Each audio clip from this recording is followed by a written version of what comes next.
कृष्णं वन्दे जगद्गुरुं माधव त्रिभुवन जनप्रियम्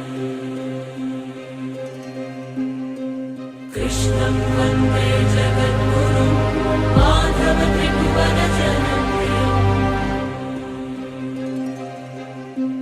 कृष्णं वन्दे जगद्गुरुं माधव त्रिभुवन जनप्रियम्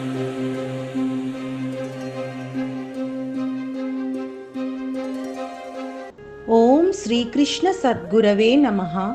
ఓం శ్రీకృష్ణ పరబ్రహ్మణే నమః. కృష్ణం వందే జగద్గురుం. శ్రీమద్భగవద్గీత శ్లోకపారాయణ అథ అష్టాదశాధ్యాయః మోక్ష సన్యాసయోగః. 29వ శ్లోకం. బుద్ధేర్భేదం ధృతేశ్చైవ గుణతస్త్రివిధం శృణు ప్రోచ్యమానమశేషేణ పృథక్త్వేన ధనంజయ.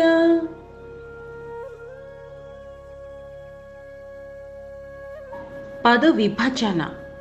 బుద్ధేః భేదం ధృతేః చ ఏవ గుణతః త్రివిధం శృణు ప్రోచ్య మానం అశేషేణ పృథక్త్వేన ధనంజయ. తాత్పర్యం: ఓ ధనంజయ, బుద్ధిని, ధైర్యాన్ని గురించిన భేదాలని, గుణాలను బట్టి 3 వేరువేరు విధాలుగా సంపూర్ణంగా తెలియజేస్తాను విను.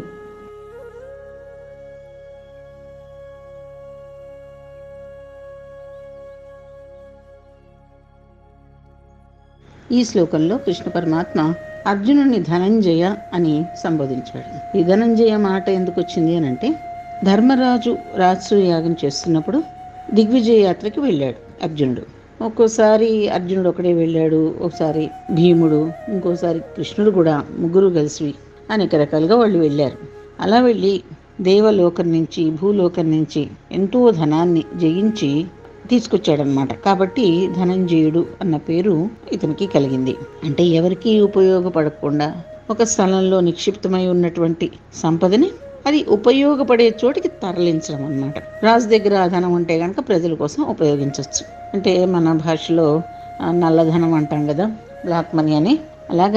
అలా ఎక్కువగా ఎక్సెస్గా ఉన్నటువంటి ధనాన్ని తీసుకొచ్చేసాడనమాట. అసలు వాళ్ళకి లేకుండా తీసుకురాలేదు. రాజు యొక్క కర్తవ్యం అన్నమాట ఆ విధంగా సొమ్ముని మంచి పనులకి ఉపయోగించడం. అందుకని తీసుకొచ్చాడు. కాబట్టి అతనికి ధనంజయుడు అనే పేరు వచ్చింది. విశుద్ధమైన బుద్ధి అనేది విషయాల్ని, రాగద్వేషాలని విడిచిపెట్టేలాగా చేసి శాంతినిచ్చి పరమభక్తిని కలిగిస్తుంది. ఆ పరమభక్తితో అహంకారం అనేది పోతుంది. ఆ భక్తే బ్రహ్మంగా అవడానికి దారిని సుగమం చేస్తుంది. ఇప్పుడు సాధక ప్రతీకుడైన అర్జునుడు విశుద్ధమైన బుద్ధితనాన్ని జయించడానికి సమర్థుడైన ధనంజయుడు అవ్వాలి. అలా అవడం కోసం ధైర్యంతోనూ పట్టుదలతోనూ, అంటే ధృతితో ప్రయత్నం చేయాలి. ఈ ధృతి, ఆ బుద్ధి రెండింటిలోనూ గుణరీత్యా ఉన్న రకాలను తెలుసుకుంటే బ్రహ్మాన్ని దర్శింపచేసే సత్వాన్ని ఎందుకు ఆకర్షించుకోవాలో తెలుస్తుంది. చెయ్యదగినది ఏది, చెయ్యకూడనిది ఏది అని నిర్ణయించే స్వభావం జ్ఞానం అంటాం. దాన్నే బుద్ధి అని కూడా అంటాం. అటువంటి బుద్ధి ఎన్ని రకాలుగా ఉందో చెప్తానని అన్నాడు. 3 విధాలుగా ఉంటుందని. చేయవలసిన కార్యాన్ని దృఢచిత్తంతో చెయ్యాలి.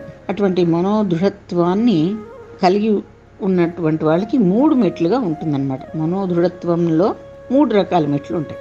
ఆ 3 రకాలు చెప్తా అన్నాడు. గుణాలు అనగానే మనకి తెలిసిన విషయం ఒకటి ఉంటుంది కదా, సాత్విక, రాజసిక, తమో గుణాలు. దీన్ని ఒక చిన్న ఉదాహరణతో చెప్పడం జరిగింది. అదేంటంటే, ఉప్పు, వస్త్రం, రాతితో చేయబడినటువంటి 3 రకాలైనటువంటి బొమ్మలు ఉన్నాయనుకోండి. అంటే ఉప్పుతోటి తయారు చేసిన బొమ్మ ఒకటి, వస్త్రంతో బట్టలతోటి చేసినటువంటి బొమ్మ ఒకటి, రాతితో చేసిన బొమ్మ ఒకటి, 3 ఉన్నాయి. వాటిని నీళ్లలో ముంచితే ఏమవుతుంది? మొదటి బొమ్మ, ఉప్పు బొమ్మ కరిగిపోతుంది. అంటే తన ఆకారాన్ని పోగొట్టుకుని అందులో నీళ్లుగానే తయారైపోతుంది. రెండవ బొమ్మ ఆకారంతో ఉంటుంది, నీళ్ళని బాగా పీల్చేసుకుంటుంది. బట్ట కదా, తడిసి మోపుడవుతుంది అనమాట. అది ఇంకా బరువు ఎక్కుతుంది.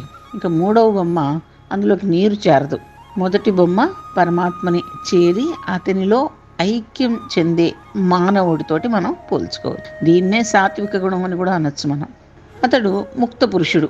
ఇక రెండవ బొమ్మ దివ్యానందాన్ని, దివ్య జ్ఞానాన్ని కలిగి ఉన్న వాస్తవమైన భక్తునితోటి పోలి ఉంది. మూడవ బొమ్మ జ్ఞానమైనటువంటిది, కొంచెం కూడా దూరని కఠిన హృదయము కలిగి ఉన్న ప్రపంచాసక్తి కల వారిని గుర్తిస్తుంది. అంటే బాగా ప్రపంచాసక్తి కలిగినటువంటి వాడు అతని బుర్రలోకి ఏమాత్రము భగవత్ సంబంధమైన విషయాలు చేరవు. అలాంటి వాడు రాతితో సమానం అన్నట్టు.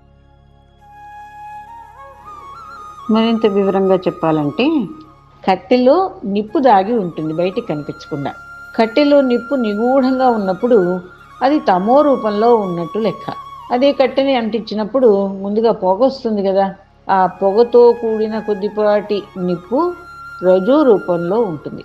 ఇంకా కట్టె బాగా మండుతున్నప్పుడు పొగ మనకు కనపడదు, అసలు రాదు.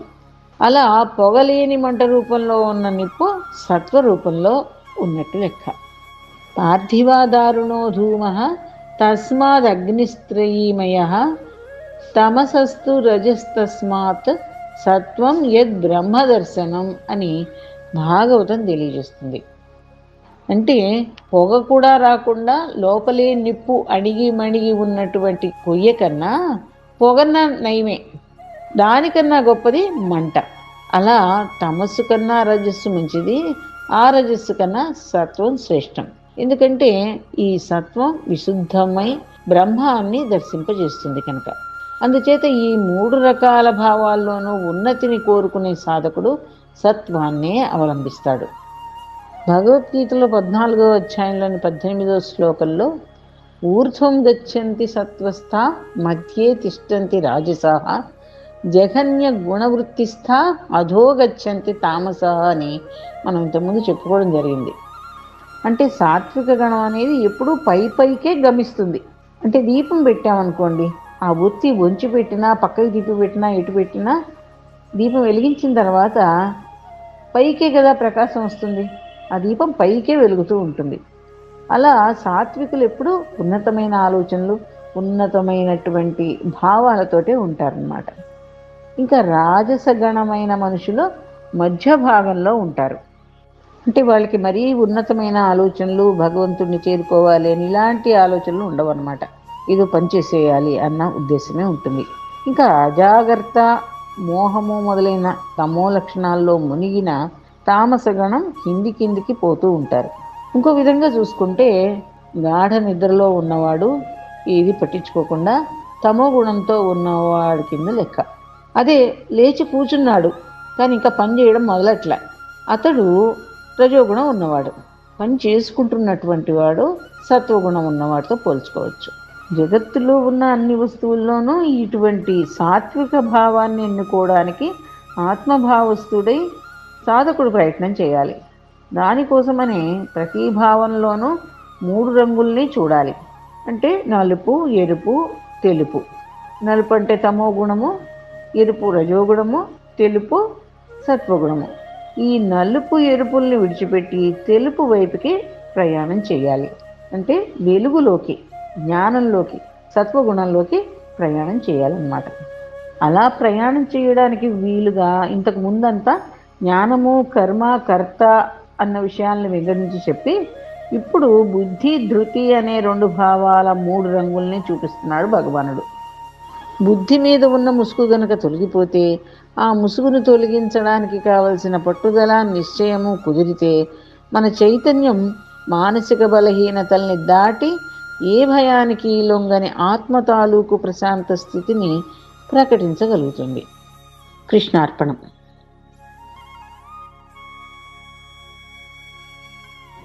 బుద్ధేర్భేదం ధృతేశ్చైవ గుణతస్త్రివిధం శృణు ప్రోచ్యమానమశేషేణ పృథక్త్వేన ధనంజయ. బుద్ధేర్భేదం ధృతేశ్చైవ గుణతస్త్రివిధం శృణు प्रोच्यमानमशेषेण पृथक्त्वेन धनञ्जय बुद्धेर्भेदं धृतेश्चैव गुणतस्त्रिविधं शृणु प्रोच्यमानमशेषेण पृथक्त्वेन धनञ्जय बुद्धेर्भेदं धृतेश्चैव गुणतस्त्रिविधं शृणु प्रोच्यमानमशेषेण पृथक्त्वेन धनञ्जय बुद्धेर्भेदं धृतेश्चैव गुणतस्त्रिविधं शृणु प्रोच्यमानमशेषेण पृथक्त्वेन धनञ्जय. जय श्री कृष्ण.